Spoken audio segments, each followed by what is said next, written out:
Live from the William Hill Sportsbook at Silver Sevens Hotel and Casino, it's Cofield and Company.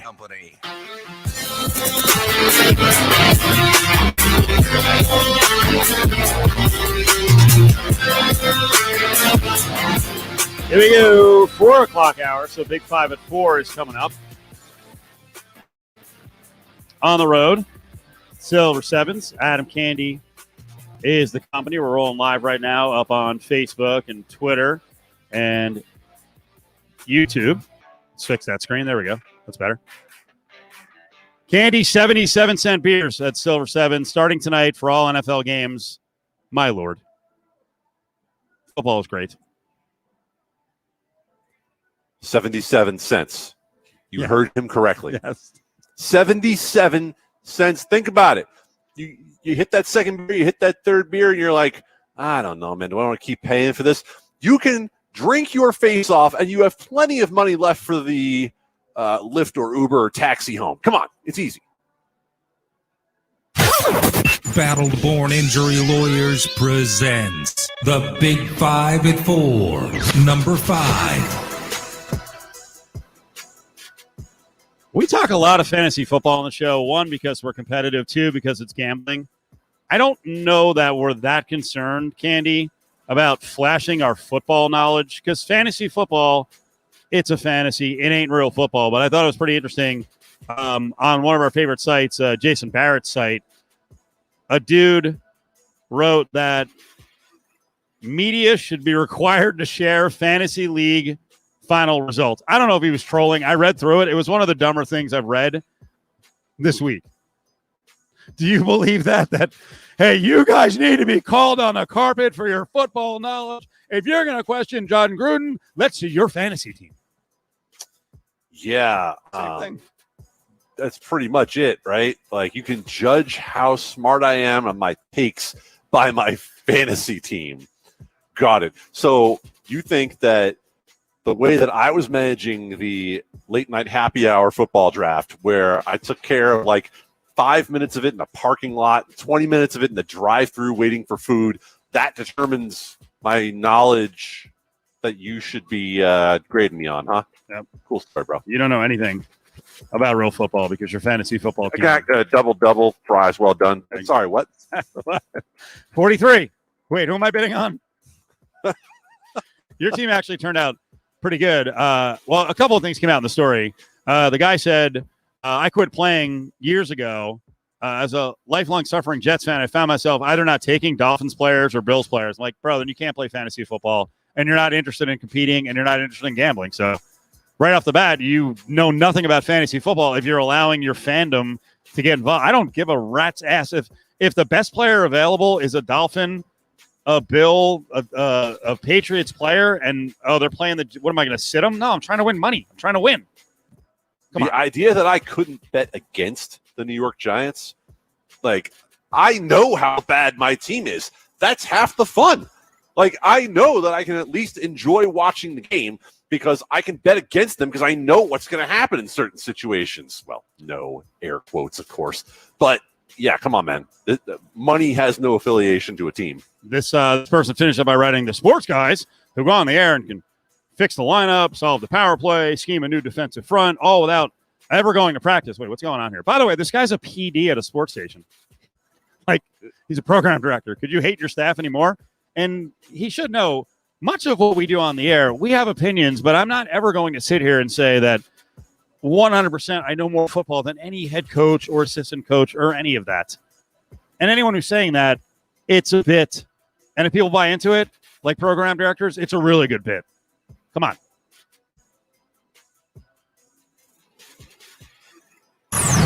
Number 4. Ari sent over the headline earlier today. There's a chance Le'Veon Bell will play Monday against the Raiders. My first reaction was, get the out of here. But now a lot of things have changed for the Ravens. I can't imagine that Le'Veon Bell will be ready to go less than a week after signing. But what do you think? Are they actually going to have him out there because Gus Edwards may be down for the season? That injury was reported earlier today. Marcus Peters, defensive side of the ball, maybe down for the season as well. A disastrous day for the Ravens, but so much so that they're actually going to possibly play Bell and Devontae Freeman, who they signed today. Tyson Johnson's supposed to get some run as well for Baltimore. Look, this is going to be the ultimate test of modern analytics and the idea that running backs don't matter. And I happen to agree with the idea that in the end, the difference from a top running back to a replacement level running back is a lot smaller than it is at some other positions like wide receiver, like cornerback, and obviously like quarterback. So if Le'Veon Bell gets out there, Gus Bradley, the Raiders defensive coordinator, should be thrilled because Le'Veon Bell looked like he had absolutely nothing left when it came to his time in Kansas City last year. So call up that PD, tell him that I don't have Le'Veon Bell on my fantasy roster, and we can check the stats at the end of the year. Number 3. You clearly know nothing about football and should not be on the air. Creepy or incredibly exhilarating?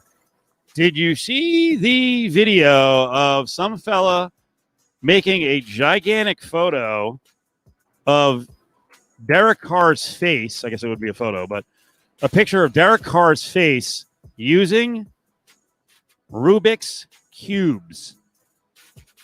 Oh, boy. All right.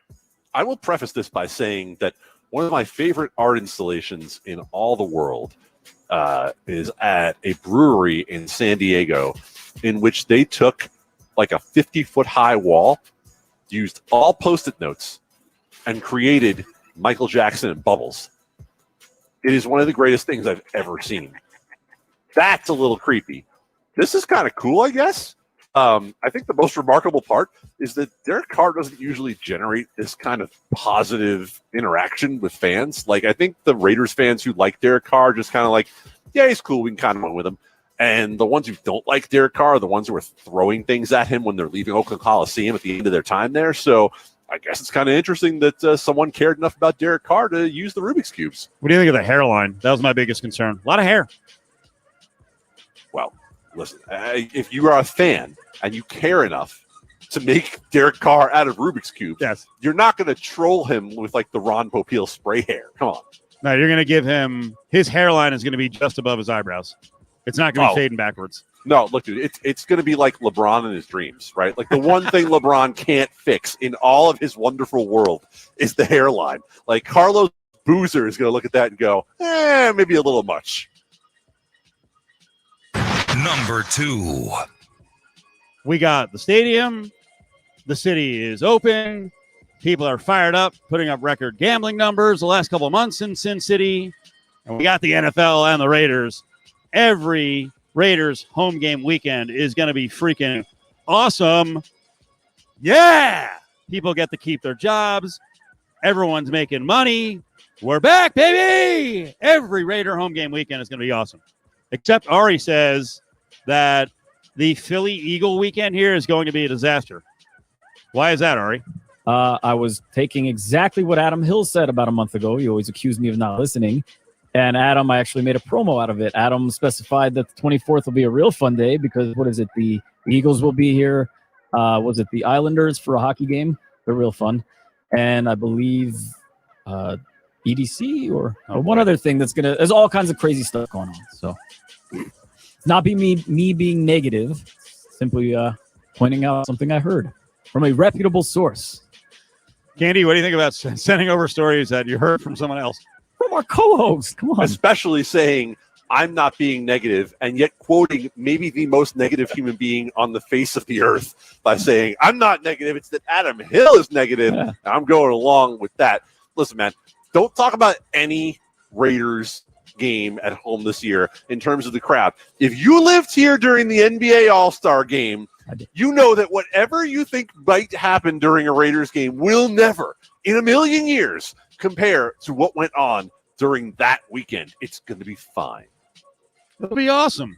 And again, I will stand up for Philadelphia fans, and I'm kind of rolling all of us in to the same convo here, Candee. You're a New York guy. I'm a New Jersey guy.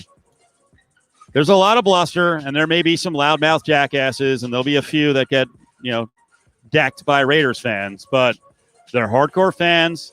They're going to come here with money. They're going to make for a really good atmosphere. It'll be awesome. Those are the weekends we want. I don't know that we should yearn for, Cincy and Carolina Panther weekends. You get my point? I do Ari. get your point.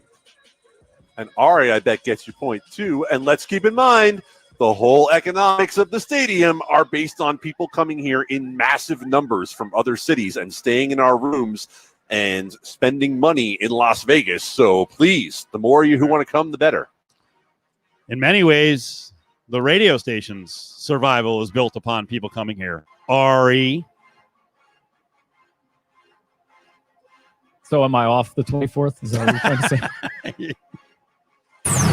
Number 1. Well, you know, it's great and all that because I kept going on and on and on, and then Candy followed me up. You always say you're from Philly, but you didn't chime in there to defend Philly people, so because you're not from Philly. You will never hear me defend people from Philly. Unreal. When we're talking about crowds and What a traitor. you know what? You said it in a nice way. They're very aggressive. Yes. They're aggro. Not mean, just aggressive. Some of them can be mean, but, you know, no more mean. Hell, L.A. has this reputation as being kind of softies when it comes to sports, and all they're doing now is fighting other fans and fighting each other at games. So We'll go see what LA, happens. I guess. Softies. Yeah. Ask the Giants I know. fans about I that. know. Ask the dude who got wrecked in a parking lot about that by Dodgers fans. Come on now. But you know, you hear that all the time from Midwest Southerners and Northeasterners that, you know, people out west, they just don't like sports as much as we do. They like sports. Now they misbehave just as badly, and that shouldn't really be a hallmark for liking sports. All right, so big news yesterday. Darren Waller, Raiders tight end. He's going to get paid at some point, but he's in the midst of a contract here. He's now signed on with Clutch. Do you view this as a major problem for the Raiders who, hey, if they're going to build around Waller and extend Derek Carr and have some other high-priced players on the roster, going to have to massage and manage the salary cap, and there are going to be some guys, probably more than one, making north of $17, $18 million a year. But Cofield, it's not about money, right? It's not going to be about dollars. Who Darren Waller has representing him is going to be about ego. And it's going to be about John Gruden's ego. Because John Gruden's ego is the reason Khalil Mack isn't here anymore. He was not going to be shown up by Khalil Mack or by his representation. And so Khalil Mack plays in Chicago now. So the question is going to be, if Darren Waller chooses representation that is more aggressive, that is more confident, that is more demanding, well, then is John Gruden going to play along? Is John Gruden going to give Darren Waller